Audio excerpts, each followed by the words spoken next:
Hi friends, hotel Saravana Bhavan சுவையில் எப்படி தேங்காய் சட்னி செய்யலான்றது பார்க்கலாம். இதுக்கு தேவையான பொருள்: அரை கப்பு தேங்காய் எடுத்திருக்கேன், அதாவது அரை மூடி தேங்காய் எடுத்திருக்கேன். 3 பச்சை மிளகாய் எடுத்திருக்கேன். உங்களுக்கு காரம் எவ்வளோ தேவையோ அந்த அளவுக்கு நீங்கள் பச்சை மிளகாய் சேர்த்துக்கோங்க. இது கூட ஒரு துண்டு இஞ்சி சேர்த்துக்கிறேன். இஞ்சி சேர்க்கறதுனால உங்களுக்கு இந்த தேங்காய் சட்னி நல்லா டேஸ்ட்டாக இருக்கும். அதுவும் இல்லாமல் இஞ்சி செரிமானத்திற்கு ரொம்ப நல்லது. இப்போது தேவையான அளவு உப்பு சேர்த்துக்கிறேன்.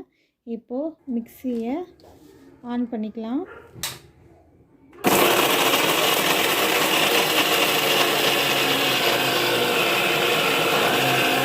மிக்சியை ஆஃப் பண்ணிவிட்டு கொஞ்சமாக எந்த அளவுக்கு அரைஞ்சிருக்குன்னு பார்த்துட்டு கொஞ்சமாக இது கூட தண்ணி சேர்த்துக்கலாம். மறுபடியும் மிக்சி ஆன் பண்ணலாம்.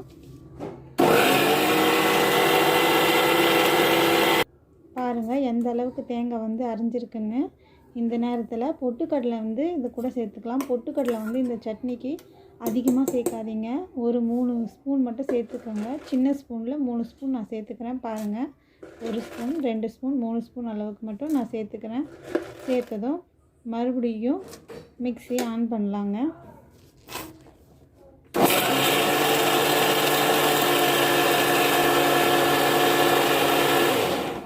மிக்ஸி ஆஃப் பண்ணிவிட்டு ஓப்பன் பண்ணி பாருங்கள் எந்த அளவுக்கு தேங்காய் சட்னி அரைஞ்சிருக்குன்னு. இது நல்லா நீங்கள் எப்படி ஹோட்டலில் சாப்பிட்றீங்களோ அதே டேஸ்ட்டு வருங்க.